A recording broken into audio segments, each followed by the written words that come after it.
you wanted the best, you've got the best podcast. The hottest podcast in the world. The Chris Voss Show, the preeminent podcast with guests so smart you may experience serious brain bleed. The CEOs, authors, thought leaders, visionaries, and motivators. Get ready. Strap yourself in. Keep your hands, arms, and legs inside the vehicle at all times, because you're about to go on a monster education roller coaster with your brain. Now, here's your host, Chris Voss. I'm Moses Voss here from the ChrisVossShow.com.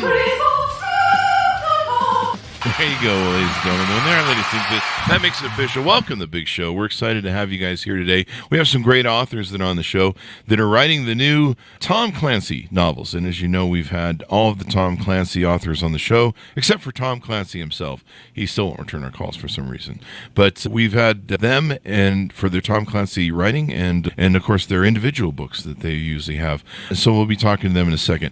In the meantime, refer the show to your family, your friends, and relatives. Go to goodreads.com/Chris Voss, LinkedIn.com/Chris Voss, Chris Voss 1 on the tickety-tockety, all this crazy place on the internet.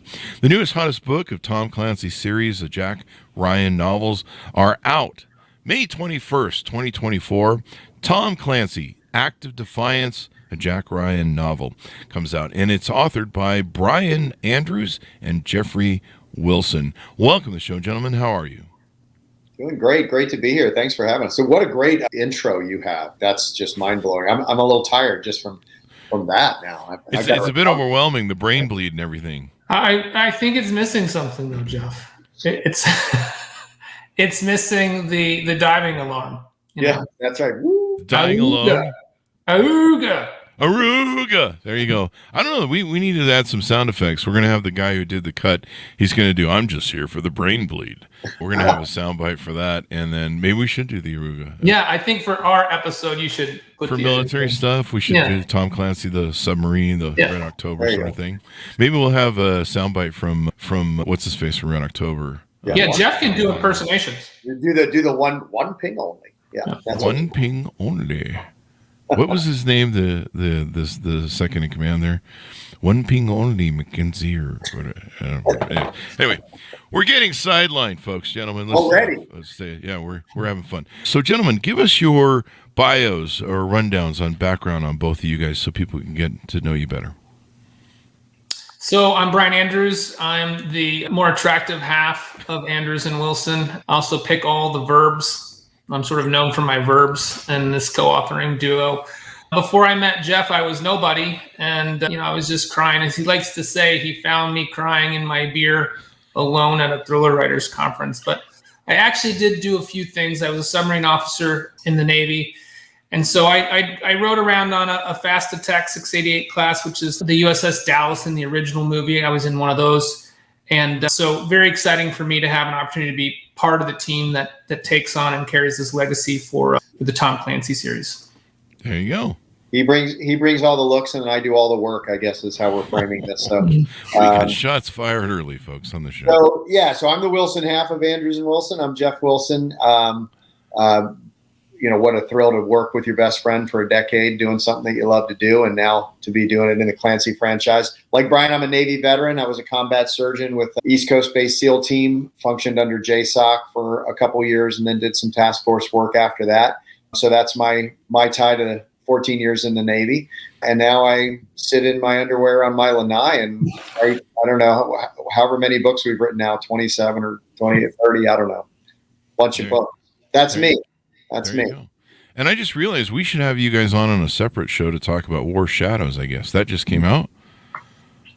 Yeah, 4 minutes came out. This one here. The Tier 1 thrillers? Is that So we've got that Tier 1 series. Book 8, it's called Ember. It comes out in July. Okay. But this other book, 4 minutes, is a little bit, it's a standalone. It's its own thing. And that one just came out a month ago.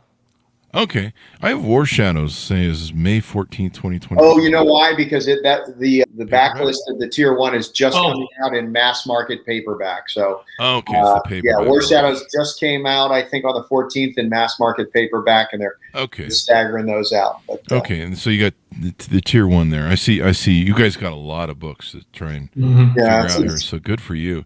And please come back for all that stuff if you want for your June launch. So let's get into this book. This is Tom Clancy, a Jack Ryan novel, Act of Defiance. Can you give us a 30,000 overview, each of you, on the book and your thoughts on it?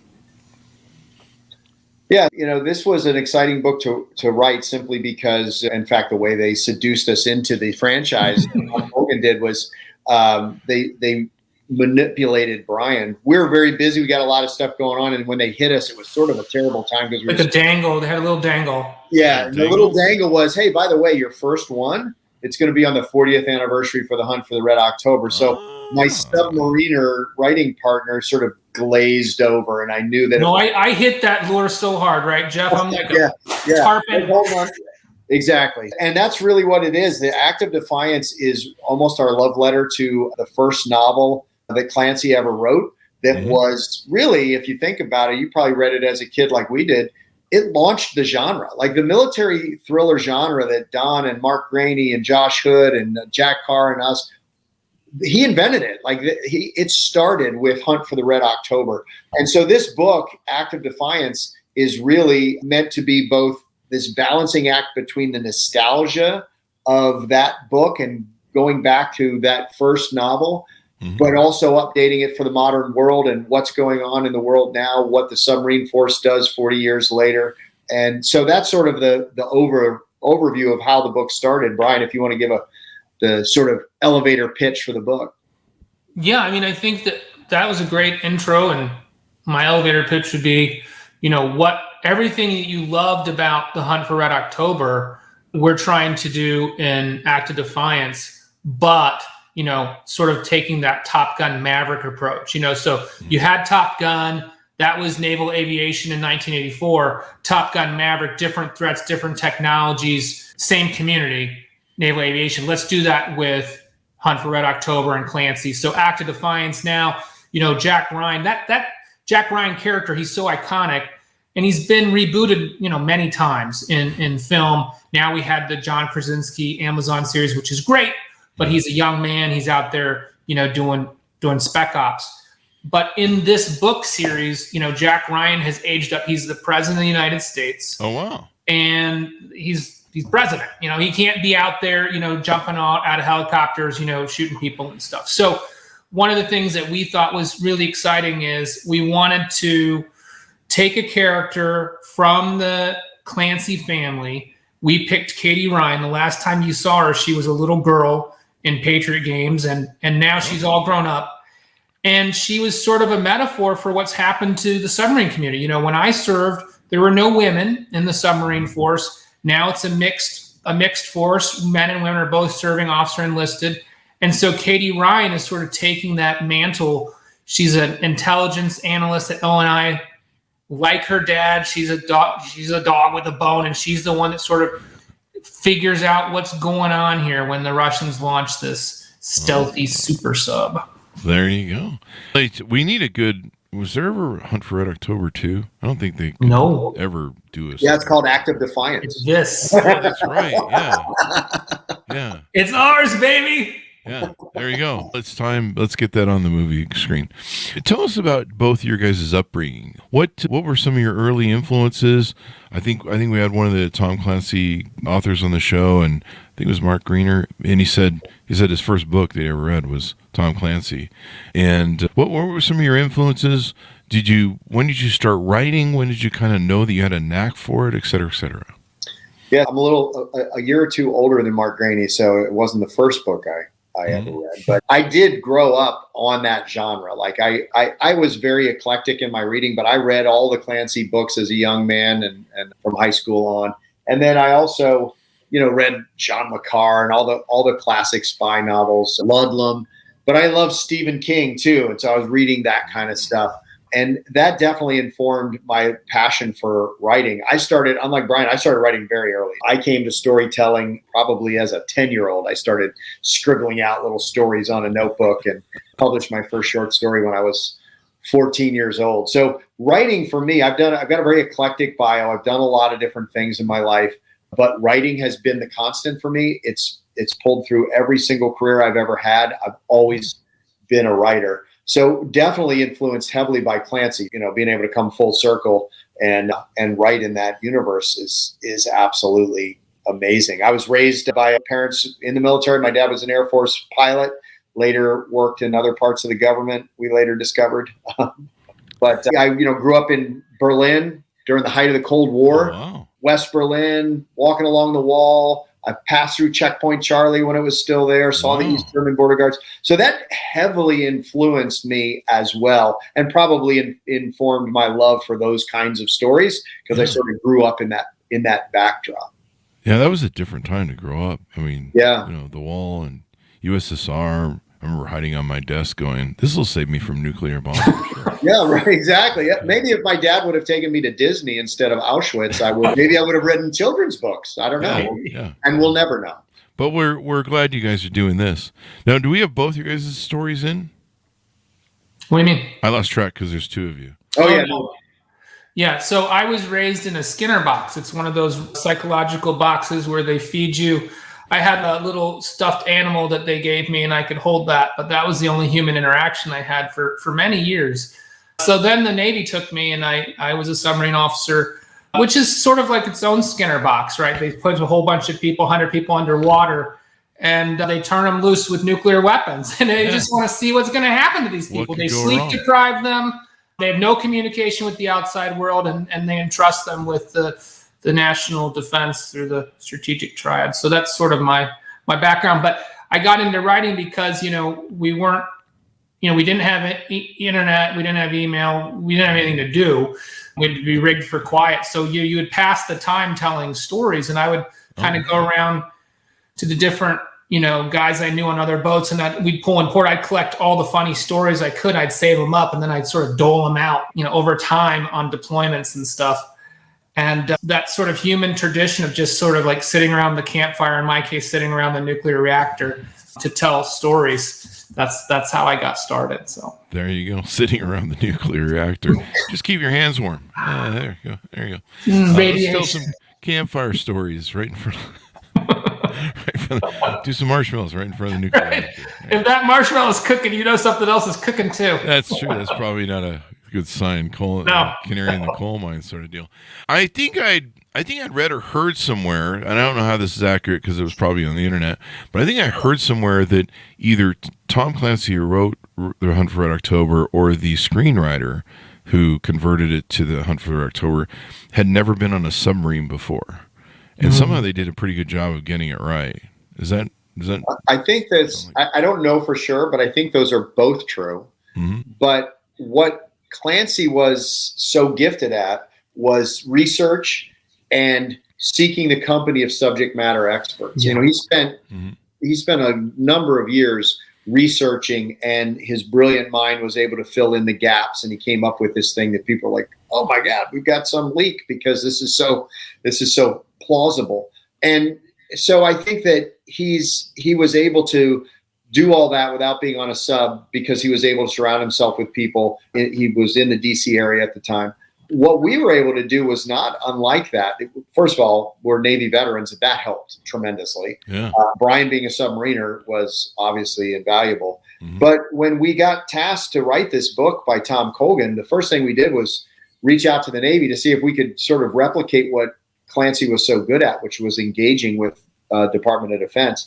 And they were awesome. Like, we actually should almost put "and the Navy" on the cover of the book because they were very engaging and accommodating. They lined us up with subject matter experts from the 3-star, he's now a 4-star admiral who was in charge of Sublant at the time, and all of his team and crew, to the crew, enlisted and officers aboard 2 Virginia-class submarines. They flew us out to the newest aircraft carrier. We got to fly F-18 simulators with pilots, but mostly it was those interactions with those sailors from the E1 all the way up to the 4-star admirals, and being able to use them as our research in how to reflect their stories into the book.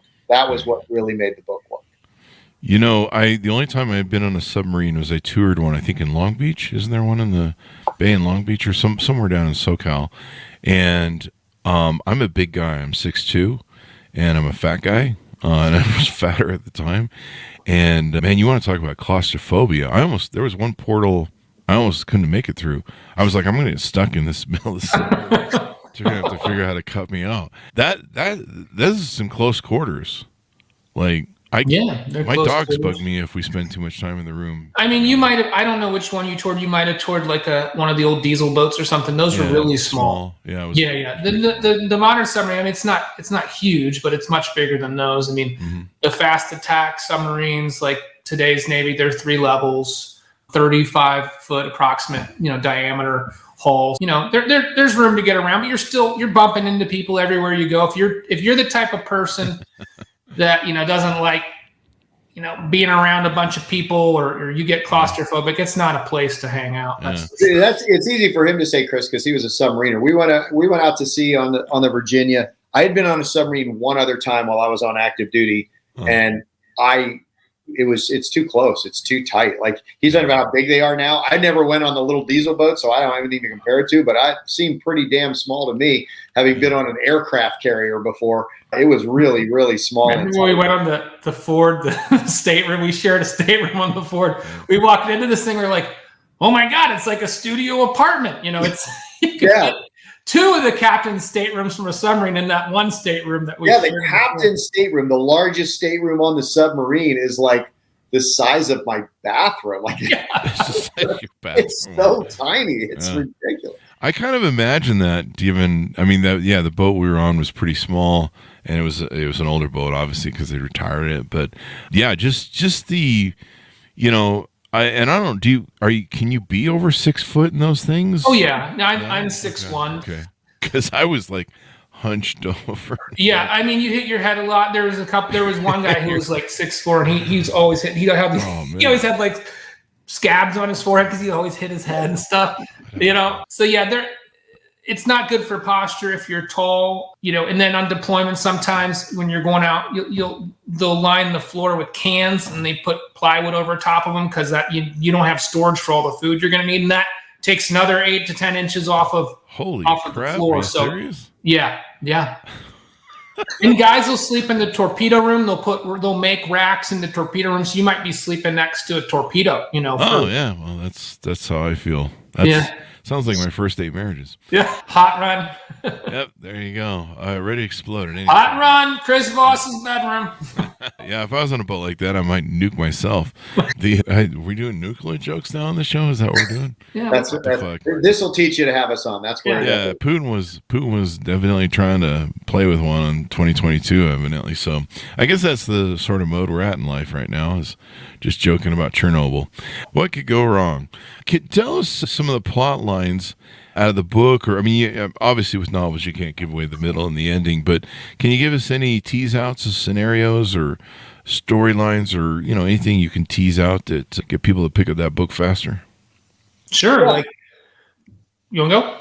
Oh, either way, the elevator pitch is sort of that balance between nostalgia and new story that we were talking about earlier. Rogue Russian submarine with a new class of weapon that our intelligence community is aware of, sets to sea and disappears, and no one knows where it is. And a Ryan needs to be the dog with a bone that won't let it go until they find it and, make sure that America's safe. So a potential nuclear threat, intelligence officer who needs to unravel the mystery, and 2 superpowers pushed to the brink of war. That would be the summary. That sounds like my first 7 marriages. Did I say 8 last time? Yeah, that's what we do. We change the number every time. People come up to me and they go, "How many marriages do you have?" Because you change it every time. I'm like, I have 0. That's the fucking point. That's where the joke lies, actually. Why didn't you ever married? I never got tired of being happy. Do any other tease outs that we want to do of the story, plot lines, maybe scenarios? I think that the big teaser for this book is if you read Hunt for Red October and you really liked it, you're going to have some really cool sort of nostalgic moments. We have some cameos of some beloved characters from that first book. We've got tie-ins, sort of back to Rainius. And I think what's really fun is we wanted to say, let's imagine what happened right before Red October put to sea. And there's some ripple effects from some of the decisions that Rainius made had on other Russians that, you never saw or heard of in the first book. And now, 40 years later, those decisions, as they so often do in real life, have repercussions. And so when Belgorod puts to sea, we've got a whole bunch of baggage going to sea with it. And that's really, really fun and exciting. Is there any chance we get Sean Connery to come back and reprise the role or cameo for the second? I mean, AI. it'd have to be AI, what with his being dead and all, but That was a really dark joke I said up there. I love Sean Connery, by the way. He's one of my favorite Bond actors. I think Jeff should have to talk like Connery the rest of the interview. I should have made both of you do that. Come on and talk. We should do that with all the authors. We should make them come on and talk about their main character, talk in the accent of their main character. Yeah. That might be interesting or, I don't know, annoying or something. I mean, everyone would have to get really good at that Sean Connery Scottish. You'd have to serve drinks, I think, if you're going to do that. Yeah. One of my favorite lines from Red October is, "I would have liked to have seen the Montagne." I don't know why. We even have a shout out to that in the book. What are your favorite? What are your favorite memories or lines from The Hunt for Red October? Oh, that one. That's a good one. The one ping only. Of course, you can't not have that. But I think my favorite scene with Sean Connery is once he meets Ryan and they're underway and they're trying to get destroyed by this Oscar Russian submarine, and he says, "What books have you read?" And he tells him, and he goes, "I read this book. Your conclusions were all wrong." and the look on Baldwin's face is like, "What are you talking about?" I love that scene. Love it. And we made sure to put that one. Yeah. Halsey acted stupidly. Yeah. So Halsey makes a guest appearance. Admiral does he Halsey's really? legacy. Oh, yeah. Wow. The savvy fan is going to pick up a lot of fun Easter eggs in this book. There you go. Maybe we can get Baldwin back to reprise his role or something, as long as he doesn't shoot anybody. There's a lot of dark jokes in the show today. What the fuck's going on? But I would like to see him reprise his role. I mean, I still think he's an amazing actor. I think we've had his brothers on, and they're wonderful people too. I can't. It's funny. They tell the joke of how there's only one Baldwin brother, and there's only one Baldwin brother. There's just a bunch of them faking who the other brothers are, and so it's funny that they're in on the joke. But The Hunt for October. So many great lines from that movie. One of my favorite lines of Sean Connery's isn't from Hunt for October, so forgive me, but it's the line from The Untouchables where he passes what's his face, and he finds that he has a gun. And he goes, what do you do? And he tells him that he's a GI officer or whatever it was, an FBI officer basically, but at that time they call it something different. And he lets him go, and he goes, "You just turn your back on me, and you know that I have a weapon." And he goes, "You claim to be with the FBI. Who would claim to be that wasn't?" And so I love that line. I use that line just about everywhere I go. Who would claim to be that wasn't? And people are like, "What the fuck?" You're vice president, of I don't know, Comcast, who claimed to be that wasn't. And then of course, here endeth the lesson. I love doing that to people. Tell them something or mansplain something to them, and I'll be like, here endeth the lesson.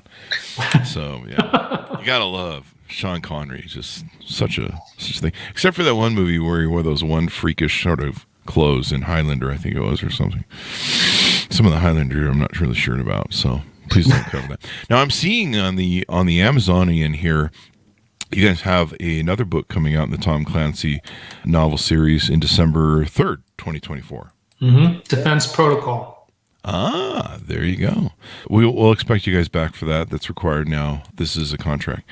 What's funny is the Kindle version has a really cool cover on it, but the audiobook and the paperback all say that there is no cover yet or title. Somebody messed up. There's not supposed to be a cover for any of them yet. And the hardcover says final cover to be revealed. Yeah. But the Kindles might be giving it away. I don't know. I'll look while you're talking. The curiosity. Yeah. Yeah, maybe there's something we know. They're not supposed to put it up. Yeah, I've had people on the show that are like, yeah, that new book we're doing is not supposed to even be on Amazon. What the hell? And I'm like, I don't know, man. I just found it. Like, that's supposed to be top secret. I'm like, take it up with Simon Schuster, the publisher, or Penguin. Is it up, Brian? Yes. Yeah, if you look at the Kindle We just version, talked about that yesterday, that they were going to wait. it's a cool looking cover in the Kindle version. It's so cool, right? Cover reveal. They're like, oh, we have some ideas for the cover reveal. We didn't know it was Chris Voss mentioning it. Chris Voss mentioned it. Where we break news on the show. Yeah, this isn't the first time we've done that, and we're just like, I don't know, it's on Amazon. And like, one person was like, how did you know that's a damn secret? I'm like, it's not very much of a secret if it's on Amazon. You know, it's like hiding something on the first page of Google. You know, everyone's gonna see it eventually. But you know, I was just dicking around. I was like, because the cover came up first on the Kindle. When I searched it, it's in the list of you guys' books. And then when you click hardcover, it goes final cover to be revealed, and then the paperback and the audiobook are like see Kindle. Yeah, we're not see Kindle page. So yeah, you may want to talk to the powers that be. We'd love to have you guys back for your new book series. You know, we've had Mark Grainer and all the other Tom Clancy authors on the show. So why have you been holding out on us? We're just trying to wait for you to build your audience, and then we've only been doing this for 16 years and 2,000 episodes. So we finally made it. We finally made it. Crushed our threshold. That's usually the joke we tell when we introduce people's bios. You know, we'll read off, you know, CNN, they've been on CNN, MSNBC, you know, all these great shows. And then we're like, and they finally reached the pinnacle of their career coming on the Chris Voss Show. That's usually the joke we spin, but I'll accept that. It looks like, I was going to ask you what the future holds, but I think, Amazon just gave it all away. Do you guys, let me ask you this. I don't know if you could tell us this. I'm sure our listeners would probably wonder because they love your books and they were really excited when we announced you guys were being on the show. Do you guys have a book deal for a certain number of books coming into the future, or too many, Chris? It's like we're exhausted. Yeah. So yeah, we're going to be doing at least the next 3 Clancy books. Okay. We are still have a contract for the Tier 1 books, so they're going to be continuing for the foreseeable future. The next book in the Sons of Valor series comes out next year. 4th book in Shepherd series comes out next year. So the answer is, my wife is sad to know that, yes, there's a lot of contracts that mean we're going to be writing 3 or 4 books a year for the foreseeable future, and no vacations and no Saturdays off. That's probably fine with her at this point. I mean, you know. Yeah, it could be. We've been together a while. I feel my friends, their wives are at Target twice a day because once is not enough. I don't know why, but and then their Amazon payments are bigger than my sugar daddy charges. So I don't know what that means. Yeah, if you're like an Amazon VIP, you know that you should be worried. Yeah. I'll like see these videos of guys who record, they come home and there's like a half a truckload of Amazon boxes on the front doorstep, and they're like every single day. Single day, you know, keep her happy. There you go. Anything we haven't talked about that we should flesh out on the Tom Clancy novel release we're doing? I mean, I think we do want people to know. I mean, we did mention it, but as much as we love the Clancy series and Jack Ryan, we also are quite proud of our other works. So the Tier 1 series is the series that we first started co-authoring together, and it follows Navy SEAL John Dempsey from the Navy SEAL world into sort of the spooky world of task force operations. And that series is, you know, what really put us on the map. And we're so grateful for that series and all the fans that read and love it. And, you know, a lot of times we know that people don't have time to read because they're traveling and commuting and whatnot, but we have a really talented voice actor. His name is Ray Porter.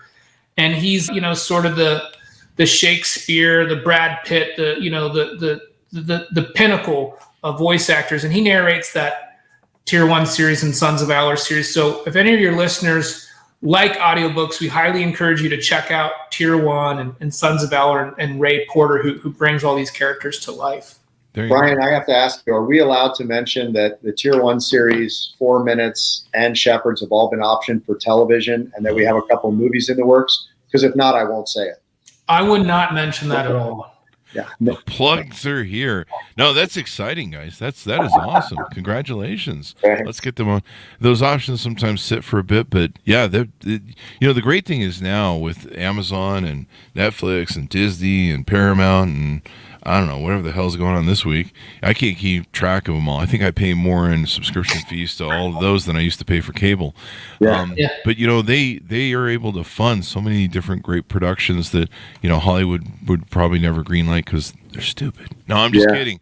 But you guys do some weird films there, Hollywood. Come on, man. Stop remaking, I don't know, what's a movie? We don't need Godfather 4, okay? The first two were great. I don't know about the third one, but stop it. Some shit doesn't need to get remade. Like they just remade Fall Guy, and I'm a fan of Lee Majors. I grew up with $6 Million Man and The Fall Guy, and I got the tune playing in my head right now, and I was in love with whoever the lead female role was in that. My whole teenage years was Lee Majors, and so I thought he was just the consummate dude, and to see them try and do some sort of Fall Guy ripoff with I don't know. Some guy who acts like he's a little light in the loafer sometimes, or talks that way. I don't know. I'm not being. How do you really feel, Chris? Tell us. Yeah, I'm just saying. You can't keep it all in, man. It's not healthy. Yeah. That's why I have the show. I get it out. It's like my therapy. It's like you should never remake Led Zeppelin's "Stairway to Heaven," right? Yeah. No one should.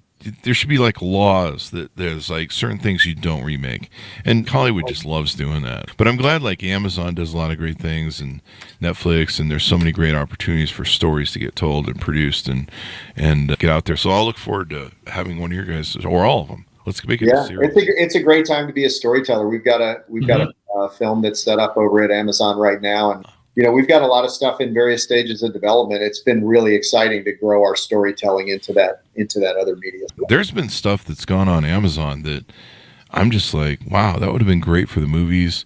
The HBO, what was that one with the president with HBO? That one guy got Me Too'd, but it was still a great series and show and movie the way it was done.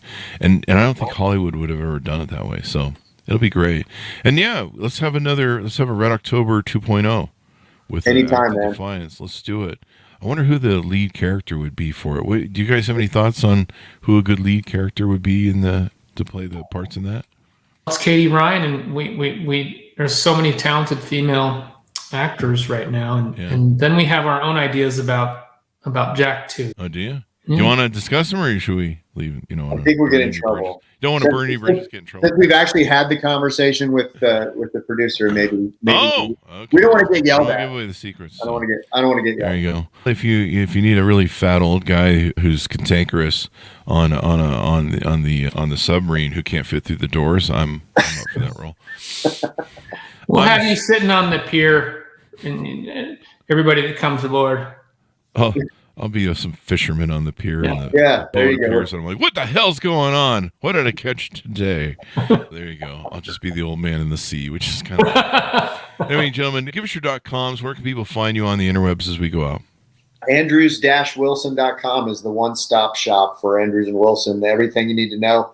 Books, films, TV, it's all there. Where we're appearing and that sort of thing. There's also an opportunity, and I say this reluctantly because I know everyone's like, no, please, I'm not going to do that. We do have a newsletter. I don't ever sign up for newsletters because of all the spam. We don't spam you. I swear to God, you get 3 or 4 newsletters a year, and it's always real with a real event. We don't get paid. We don't advertise. So sign up for the newsletter, and you'll get to hear first where we are and what we're going to be doing. But Andrews-Wilson.com is the only one you need to know. There you go. We got everybody. Would Liam Neeson be a good Sean Connery Red October 2.0? He could play our guy. Because he does have this. Is he Scottish? I think Liam Neeson. The ransom guy who's like, I will find you.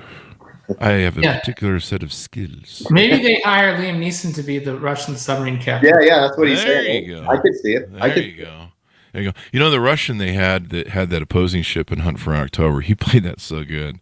Like, You idiot, you've killed us. You've killed us. In fact, that's a great actor, huh? Anyway, thanks for coming on the show, guys. We really appreciate it. Please come back for your other books and all that good stuff. Thanks for tuning in to my audience. Go to goodreads.com, Chris Voss, linkedin.com, Chris Voss. Chris Voss, one on the TikTok and all those crazy places on the internet. Thanks for tuning in. Be good to each other. Stay safe. We'll see you next time.